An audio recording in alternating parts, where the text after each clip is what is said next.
কাছে ও দূরের সকল ভাই ও বন্ধুদের প্রতি আমার অন্তঃস্থল থেকে সালাম। আসসালামু আলাইকুম রহমতুল্লাহ বারাকাতুহ।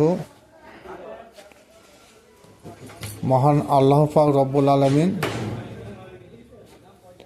তিনি সপ্তম জমিন ও আসমানে যত কিছু আমরা অনুভব করছি বা দেখতে পাচ্ছি, তিনি হলেন স্রষ্টা। যত কিছু সৃষ্টি করেছেন তিনি হলেন আল্লাহ, তিনি হলেন রব্বুল আমিন আর রহমানের রাহিম। তিনি সালাম, তিনি রাজাক, তিনি খালেক, তিনি মালেক, তিনি হায়াত দিনওয়ালা, তিনি মৃত্যু দিনওয়ালা। সকল ক্ষমতা তেনার হাতে। এই সকল ক্ষমতা তেনার হাতে। তিনি কারোর উপর নির্ভরশীল নয়। তিনাকে কেউ জন্ম দেয় না, কারো তো তিনি জন্ম নেন নাই। তিনার সমতুল্য কেহ নাই। এইটাকে প্রকাশ করার জন্যে আল্লাহ যে একজন নূর, কোনো সন্দেহ নাই। আল্লাহ যে নিরাকার, সেটাও কোনো সন্দেহ নাই। আল্লাহ যে সাকার, সেখানেও কোনো সন্দেহ নাই। আল্লাহ যে মানুষের মধ্যে বিদ্যমান, তারও কোনো সন্দেহ নাই। সেটাকে প্রকাশ করার জন্যে তিনি আপন নূর হতে, নুরুন আল্লাহ নূর, আল্লাহ বলল সপ্তম জমিনে আসমানের মধ্যে আমি একটা নূর, আল্লাহ নূর সামাওয়াতি ওয়ালাদ। আর সেই নূর হতে তিনি আর একটা নূর তিনি তৈরি করলেন, তার নাম দিলেন নবী মোহাম্মদ মুস্তাফা সাল্লাল্লাহু তাআলা আলাইহি সাল্লাম। তিনাকে সৃষ্টি করলেন যে তিনি যে একজন নিহিত গোপন ধনভাণ্ডার, সেটাকে নিজেই প্রকাশ করার জন্যে আপন নূর হইতে নূরে মোহাম্মদকে সৃষ্টি করলেন। তাহলে আল্লাহ নিজের অস্তিত্বকে প্রচার করার জন্যে, আমি যে আল্লাহ তার প্রকাশ করার জন্য, ঘটানোর জন্যে নবী মোহাম্মদ মুস্তাফা সাল্লাল্লাহু তাআলা আলাইহি সাল্লামকে তিনি প্রেরণ করেছেন। তা সেই নবী মোহাম্মদ মুস্তাফা সাল্লাল্লাহু তাআলা আলাইহি সাল্লাম তিনি কি করলেন, যে সে আল্লাহর বিধানকে প্রচার করার জন্যে, প্রকাশ করার জন্যে তিনি আল্লাহর পক্ষ থেকে কলমা তৌহিদ বাণী লা ইলাহা ইল্লাল্লাহ মুহাম্মাদুর রাসূলুল্লাহ সর্বপ্রথম তিনি প্রচার করতে লাগলেন। কোথায় প্রচার করলেন? মক্কার জমিনের মধ্যে প্রচার করলেন। আমি হলেন সে আল্লাহর প্রেরিত রসুল, আমার কাছে এসে তোমরা এই কলমা পড়ো, ঈমান নিয়ে এসো, তওবা করো, বায়াত গ্রহণ করো। এটা আল্লাহ নবী সর্বপ্রথম তিনি শিক্ষা দিয়েছেন বা প্রচার করেছেন।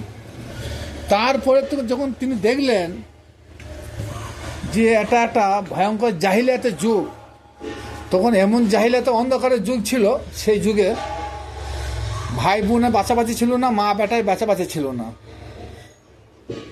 জ্ঞান্ত মানুষকে পর্যন্ত তারা দাহ করত। সেই যুগে হুজুর পাক সাল্লাল্লাহু তাআলা আলাইহি সাল্লাম মক্কা জমিনে আগমন করলেন। তখনকার লোক ছোট বড় সমান চোখে দেখতো না, প্রতিহিংসা ছিল যে ও বড় লোক, ও গরিব, ও ছোট, ও কালো, অর্থহীন, এরকম ছিল। তার জন্য আল্লাহ নবী পাক সাল্লাল্লাহু তাআলা আলাইহি সাল্লাম সকল মক্কাবাসীর উদ্দেশ্যে এমন একটা বিধান সৃষ্টি করলো, সেটা আল্লাহর পক্ষ থেকে সেটা এনেছিলেন। সেটা কি, যে তোমরা এসো সালাত, ইমান আগে সালাত পড়ে, ইমান আনার পর, কলমা পড়ার পর তখন সালাতে ঘোষণা করলো যে আমরা কাঁধে কাঁধ দিয়ে পাশাপাশি দাঁড়িয়ে আমাদের যে হিংসার নিন্দা যত রকম আমাদের মনের মধ্যে রয়েছে, যত রকম সব মন থেকে দূরীভূত করব, তাহলে আমাদের ভ্রাতৃবোধটা বজায় থাকবে। এই ভ্রাতৃত্ববোধকে বজায় করার জন্য সারিবদ্ধভাবে মসজিদে গিয়ে আমরা সালাত আদায় করতে এসেছি। কিন্তু আমরা কি করছি, সেই সালাত আদায় করছে, আমাদের ভ্রাতৃত্ববোধ বজায় থাকছে না। এমনকি মায়ের পেটে ভাইয়ের সঙ্গে সম্পর্ক বজায় থাকছে না, বাপের প্রতি ছেলে সন্তানের সম্পর্ক ঠিক থাকছে না, মায়ের সঙ্গে ছেলের সম্পর্ক ঠিক থাকছে না। তাহলে প্রতিবেশীর সঙ্গে সম্পর্ক কেমন থাকবে? তাহলে আমি ওই জন্যই প্রথম পর্ব, দ্বিতীয় পর্ব দুটো ভিডিও ছেড়েছি। ইমান আগে না সালাত আগে? আমার ভিডিওর মূল উদ্দেশ্য হলো সালাত বাধ্যতামূলক, কারোর মাপ নাই, কোনো ওলি আলাদের মাপ ছিল না। কাল কিয়ামত পর্যন্ত কারো মাপ থাকবে না। কিন্তু সালাতের আগে নামাজ বা সালাতের আগে ঈমান বাধ্যতামূলক।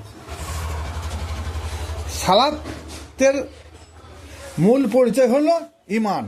ঈমান যার নাই তার সালাত নাই, যার সালাত আছে তার ঈমান আছে। হ্যাঁ, কিন্তু সর্বপ্রথম আমাকে ভাবতে হবে যে সালাদটা আগে নয়, বারবার বলছি, কিন্তু ঈমান আগে। ঈমান কলমা পড়ে ঈমান আনতে হবে, তবে সে মুসলমান খাতায় বা মুমিনের খাতায় তার নাম উঠবে। তখন সেই নামাজ কে পড়বে? ইয়া আইয়ুহাল্লাযীনা আমানু আকিমুস সালাতা ওয়া আতুজ যাকাত। হে ঈমানদার বিশ্বাসীরা, তোমরা সালাত কায়েম করো। তাহলে ঈমান এখানে প্রথমে তো আল্লাহ বারবার বলেছে যে ঈমান ঈমান ঈমান, সালাত করতেই হবে। অনেকে ভাবছে যে সালাত না পড়লে আমরা জানা যাব না, পাবো না। কিন্তু কোরআনে বহু আয়াতে বলেছে, সূরা বাইনাতে 7 নম্বর আয়াতে বলেছে যে ঈমান ও ভালো কাজের বিনিময়ে আমি তাদেরকে জান্নাত দেবো। সূরা বাকারা 62 নম্বর আয়াতে বলেছে যারা ঈমান ও ভালো কাজ করে, তাতে ইহুদি হোক আর খ্রিস্টান হোক আর হিন্দুই হোক আর সাবেই হোক, যে সম্প্রদায়ের লোক হোক, এই দুটি কাজের বিনিময়ে আল্লাহ পাক রব্বুল আলামিন তাদেরকে জান্নাত প্রদান করবেন। কোরআন পড়ুন, কোরআন পড়ুন, বারবার বলছি কোরআন পড়ুন। তাহলে যে আল্লাহ পাক রব্বুল আলামিনের সাক্ষ্য দান করলেন নবী মুহাম্মদ মুস্তাফা সাল্লাল্লাহু তাআলা আলাইহি সাল্লাম, সেই নবীর আনুগত্য যতক্ষণ আমরা স্বীকার না করেছি, সেই নবী যতক্ষণ কলমা না পড়েছি, ততক্ষণ যদি আমরা সালাত যতই পড়ি, যতই তাহাজ্জুদ পড়ি, কোনো লাভ হবে না। একটা হিন্দু ছেলে সেও বাড়িতে কোরআন কিনে নিয়ে কোরআন শরীফ পড়ছে, কোরআন তর্জমা করছে। হ্যাঁ, একটা হিন্দু ছেলে সুন্দরভাবে ফাঁকা মাঠে আজান দিচ্ছে। একটা হিন্দু ছেলে, একটা বিধর্মী ছেলে, সে কি সুন্দর লা ইলাহা ইল্লাল্লাহু মুহাম্মাদুর রাসূলুল্লাহ পড়ছে। কিন্তু তারা কি ঈমানদার হয়ে গেল? না, ঈমানদার হবে না যতক্ষণ পর্যন্ত নবী মুহাম্মদ মুস্তাফা সাল্লাল্লাহু তাআলা আলাইহি সাল্লামের আনুগত্য স্বীকার না করেছে, ততক্ষণ পর্যন্ত ঈমানদার হবে না। আল্লাহ রসুলের আনুগত্য অনুকরণ না করলে কখনো ঈমানদার বলে সাব্যস্ত করা হবে না। যেমন সূরা বাকারা 8 নম্বর আয়াত, এমন কিছু লোক রয়েছে, আল্লাহ বলছে এমন কিছু লোক রয়েছে তারা পরকালের প্রতি বিশ্বাস করে, আখিরাতের প্রতি বিশ্বাস করে, জান্নাত জাহান্নাম বিশ্বাস করে, আল্লাহর প্রতি তারা ঈমান এনেছে, কিন্তু তারা কখনো মুমিন নয়। কারণ তারা যতক্ষণ পর্যন্ত নবী মুহাম্মদ মুস্তাফা সাল্লাল্লাহু তাআলা আলাইহি সাল্লাম প্রতি ঈমান না এনেছে, তার আনুগত্য স্বীকার না করেছে, তার দেওয়া বিধান মতো না চলেছে, ততক্ষণ পর্যন্ত সে কখনো ঈমানদার মুমিন নয়, যতই সে নামাজ রোজা হজ যাকাত করুক। তাহলে আমাদের এখান থেকে বুঝতে হবে যে সালাত, আমি তো বারবার বলছি সালাত আমিও পড়ি, আমার ফ্যামিলি পড়ে, আমার মোটামুটি যে 2-5 হাজার ভক্ত আছে তারা সবাইকে আমি সালাত পড়ার আদেশ করেছি। সালাত কারণ মাম নয়, কিন্তু ঈমানটা আগে দরকার। নবী মুহাম্মদ মুস্তাফা সাল্লাল্লাহু তাআলা আলাইহি সাল্লাম যদি ধরাধমে না আসতো, তাহলে আল্লাহ যে একজন আছেন, তিনি যে নিরাকার, তিনি সাকার, তিনি সালাম, তিনি রাজা, তিনি হায়াত দিনওয়ালা, তিনি মৃত্যু দিনওয়ালা, তিনি মালিক, এ কথাটা কে বলতো আমাদেরকে? কে বিশ্বাসই করতো না, তাই না? তাহলে আল্লাহ সমস্ত অস্তিত্বকে প্রসার ঘটানোর জন্যে একজন সাক্ষী, সেটাকে লা ইলাহা ইল্লাল্লাহু মুহাম্মাদুর রাসূলুল্লাহ সাল্লাল্লাহু তাআলা আলাইহি সাল্লাম। যেমন দেখুন, আমাদের সংসার জীবনে, বিবাহিত জীবনে আমার স্বামী স্ত্রী 2জন আছি, হয়তো একাধিক সন্তান জন্ম হয়েছে। বর্তমান একটা মেয়ে যে পুরুষটা নিয়ে ঘর সংসার করছে, সে পুরুষটা তার একটা নাম রাখলো, স্কুলে ভর্তি করলো যে আমি এদের গার্জেন বা এদের আমি পিতা বা ফাদার। কিন্তু সত্যিকারের ওই ব্যক্তি ওদের পিতা বটে কি না, এটা কে প্রমাণ করবে? আর আপনি কি বলতে পারবেন যে আমার 2টো ছেলে আমি জন্ম দিয়েছি, এই ছেলে দুটো প্রকৃতপক্ষে বাপ আমি? কার বিশ্বে এমন কোনো এক ব্যক্তির ক্ষমতা নাই, হ্যাঁ, একমাত্র ডিএনএ টেস্ট না করা পর্যন্ত, কিন্তু যে এর প্রকৃত বাপ একজন আছে, সেটা কে বলবে? মা বলবে। যে এর প্রকৃত বাপ হলো এমক জনা। তাহলে আল্লাহ যে একজন আছেন, আল্লাহ যে তিনি খালেক, তিনি মালেক, তিনি সালাম, তিনি রাজাক, তিনি স্রষ্টা, এটা কে সাক্ষী দেবে? আর দিয়েছে কে? হুজুর পাক সাল্লাল্লাহু তাআলা আলাইহি সাল্লাম তিনি দিয়েছেন। তাহলে তিনি দিয়েছেন, তিনি সত্যটা প্রকাশ করেছেন। যেমন আমার সংসারে দুটি ছেলে, আসল গার্জেনকে, তাদের পরিচয়টা কি, সেটা মাই দিয়েছে। তদ্রূপ আল্লাহ যে একজন স্রষ্টা, সেই সাক্ষ্যটা নবী মোহাম্মদ মুস্তাফা সাল্লাল্লাহু তাআলা আলাইহি সাল্লাম দিয়েছে। সুতরাং তিনার বিধানটাই আমাদের কার্যকরী হবে। আর তিনার সেই বিধানটা কার্যকারী করতে হলে সর্বপ্রথম তিনার আনুগত্য স্বীকার করতে হবে। তিনার আনুগত্য স্বীকার করা মানে তিনার কলম পড়ে ইমান আনা। আর যতক্ষণ পর্যন্ত কলম পড়ি না ইমান এনেছি, ততক্ষণ পর্যন্ত হজ, জাকাত, নামাজ, রোজা কিছু কাজে লাগবে না। যেমন একটা ছোট্ট করে একটা এক্সাম্পল দিচ্ছে, একটা কলকারখানায় যদি কেউ রাত্রির অন্ধকারে গিয়ে যদি কেউ নাইট ডিউটি কাজ করে, আর সেই কোম্পানির হাজিরা খাতায় সেই লিবারদের যদি নাম না থাকে, তা কী হবে জানেন তো? সে মালিক কি বলবে? এরা চুরি করতে এসেছে আমার কারখানাতে, এরা চোর। এদের তো আমাদের হাজিরি খাতায়, এদের তো লিবার খাতায় নামই নাই। তারা কিন্তু সত্যি চুরি করছে না, তারা কাজ করতেই গেছে, কিন্তু চোর সাব্যস্ত হলো এই কারণে যে তাদের হাজিরি খাতায় নাম নাই। ওই কারখানার যিনি মালিক, সে মালিকের হাজিরি খাতায়, অ্যাটেন্ডেন্স খাতায় তাদের নামই নাই। তদ্রূপ আমাদেরকে নামাজ, রোজা, হজ, জাকাত করতে গেলে হুজুর পাক সাল্লাল্লাহু তাআলা আলাইহি সাল্লামের আনুগত্য, অনুসরণ করেছি, ইমান এনেছি। সেই ইমানটা, সেই বিশ্বাসটা তিনার উপর থাকতে হবে। তিনার রেজুলেশন খাতায় আমাদের সেই নামটা তুলতে হবে। তারপরে নামাজ, রোজা, হজ, জাকাত, যাই যত কিছু বিধান আছে সবই করতে হবে।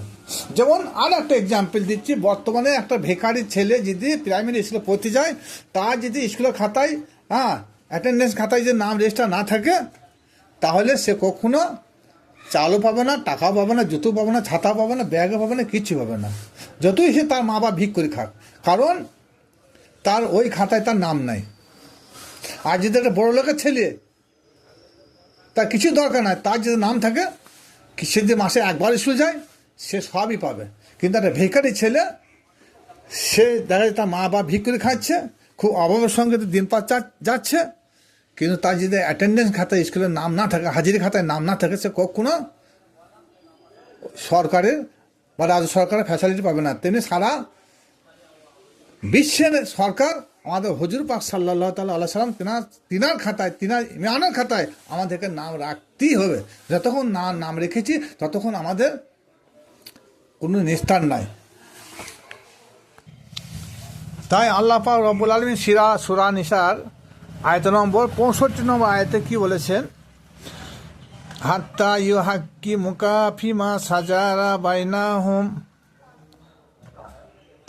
তারা কখনো ইমানদার মুসলমান হতে পারবে না যতক্ষণ পর্যন্ত আদবের সহিত হুজুরের ন্যায় নীতি বিধিবিধানকে মেনে না নিয়েছে। আর হুজুরের সর্বপ্রথম বিধিবিধান হলো নট সালাত, ইমান, কলমা তৈবা লা ইলাহা ইল্লাল্লাহ মুহাম্মাদুর রাসূলুল্লাহ। আর এই কলমা তৈবা লা ইলাহা ইল্লাল্লাহ মুহাম্মাদুর রাসূলুল্লাহ আবু জেহেল, আবুল আহাব প্রমুখ ব্যক্তি পড়ে নাই বলেই তেনারা কাফের সাব্যস্ত হয়েছে। আবু জেহেল, আবুল আহাব সেই দিন বলেছিল, ভাতিজা নামাজ পড়ছি, নামাজ পড়বো, কলমা পড়বো না, হজ জাকাত সবই করছি, কিন্তু ওই কলমা, তুমি যে কলমা কথা বলছো, যে ইমানের কথা বলছো, ওই কলমা পড়ে কখনো আমরা ইমান আনতে পারবো না। তার জন্য আল্লাহ পাক রব্বুল আলামিন বললো, এরা হাক্কা কাফের, হে হাবিব, এদের অন্তরে আমি স্ট্যাম্প মেরে দিচ্ছি, ওরা ইমান আনবে না। এরপর সূরা মায়েদা 12 নম্বর আয়াত, এই আয়াতে আল্লাহ পাক রব্বুল আলামিন বলেন, আবার দেখুন, আকামতুমুস সালাতা ওয়া আতুজ যাকাতা ওয়া আমানতুম বিরুসুলিহি ওয়া আজারতুহুম, তোমরা সালাত কায়েম করো, জাকাত দাও, আমার রসুলের নিকট ঈমান আনো। এই আয়াতের আবিধানিক অর্থ হলো যে হাকিকতে এর অর্থ হলো ঈমান, তারপরে জাকাত কথা এসেছে, জাকাত শব্দ অর্থ পবিত্রকরণ, ইমান আনতে হবে। ইমান এমনিতে পবিত্র হওয়া যাবে, নাহলে পবিত্র হওয়া যাবে না। ইমান এনে পবিত্র হয়ে পরিশুদ্ধ হয়ে তোমরা সালাত কায়েম করো। আর যারা সালাত কায়েম করতে চাইছেন তাদেরকে বলছি যে সালাত এমনিতে যখন তখন হয় না, সালাত কায়েম করতে হলে পবিত্র হতে হবে। তার জন্য আল্লাহ পাক রব্বুল আলামিন কি বলেন, আকিমু সালাত অতু জাকাত, তোমরা জাকাত, বলতে এখানে ধান চেলের কথা বলা হয় নাই, এখানে পরিশুদ্ধ হও, পবিত্রতা অর্জন করো, সালাত কায়েম করো। তার আগে তারপর আবার কি বলেছে, আকিমু সালাত অতু জাকাত, আকিমু সালাত অতু জাকাত, আর তোমরা পবিত্র হয়ে সালাত কায়েম করো। তারপরে ইমানের কথা বলেছে। তাহলে ইমানটা সর্বপ্রথম, ইমান আনবে, তারপরে পবিত্র হবে, তারপরে সালাত করতে গেলে আমাদের গোদা বাংলায় একটা আছে যে সেটাকে আমাদের অজু করে পবিত্র হতে হয়। সে অজু, সেটা দেহ পরিষ্কার হয়, কিন্তু অন্তর পবিত্রতা হয় না। অন্তর পবিত্র করে সালাত কায়েম করুন, কারণ হাত মুখ দিয়ে অন্তর পবিত্র হয় না। একমাত্র অন্তর পরিশুদ্ধ বা পবিত্র করতে হলে ইমানই আমাদের প্রধান। ইমানটা কি, হুজুর পাক সাল্লাল্লাহু তাআলা আলাইহি সাল্লামের বিধিবিধান অনুযায়ী আমাদের জীবন ধারণ করতে হবে। তিনি যেগুলো বলে দিয়ে গেছেন সেগুলো আমাদের প্রত্যেকটি পুঙ্খানুপুঙ্খভাবে আমাদেরকে মেনে চলতে হবে। আর শুধু না, আমার ধান চাল রয়েছে, আমার টাকা রয়েছে, আমার অর্থ রয়েছে, কী করে তার ভিতরে শতকরা 2.5 টাকা জাকাত দিলাম, আর হাত মুখ চম্পঙ্ক ধুইলাম চুরুক বুরুক করে, এটা অন্তঃশুদ্ধি হয় না। তাহলে এখানেও সূরা মায়েদায় আয়াতে বললো, তোমরা ইমান আনো, তোমরা পবিত্র হও। ইমান আনা পথে পবিত্র হবে, তারপরে তোমার সালাত কায়েম করবে। এটা হচ্ছে হাকিকি অর্থ।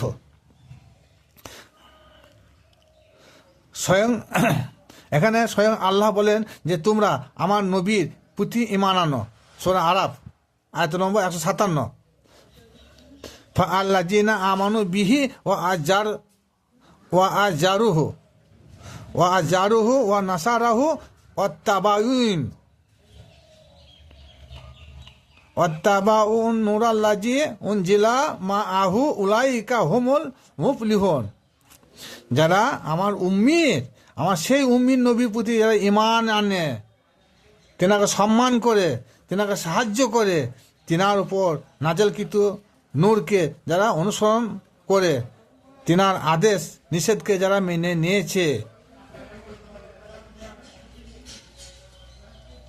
এখানে কি বোঝা গেল এই আয়াতে, যে এখানে আয়াতে আল্লাহ পাক রব্বুল আলামিন আগে ঈমানের কথা বলেছে।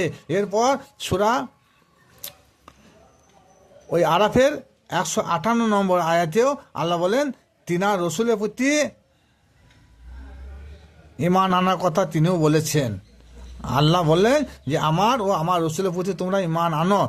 আল্লাহ প্রতি ঈমান আনতে হলে আগে রসুলের প্রতি ঈমান আনতে হবে। রসুলের প্রতি যখনই ঈমান আনা হবে তো সেই রসুল আল্লাহর কথাই বলবে যে লা ইলাহা ইল্লাল্লাহ। এখানে দুটি ব্যক্তির কথা একটা জায়গার মধ্যে বলা হয়েছে, নাই কোনো মাবুদ আমার আল্লাহ ব্যতীত। তাহলে এখানে আল্লাহর প্রতি আমার ঈমান আনা হলো মুহাম্মদুর রাসূলুল্লাহ, মুহাম্মদ মুস্তাফা সাল্লাল্লাহু তাআলা, তিনি হলেন আল্লাহর প্রেরিত রসুল বা দূত। দুই ব্যক্তির প্রতি এখানে ঈমান আনা হলো। যেখানে আল্লাহ আছে সেখানে রসুল আছে, যেখানে রসুল আছে সেখানে আল্লাহ আছে। কারণ রসুলের মহব্বত আল্লাহরই মহব্বত, রসুলের অনুসরণ আল্লাহরই অনুসরণ, রসুলের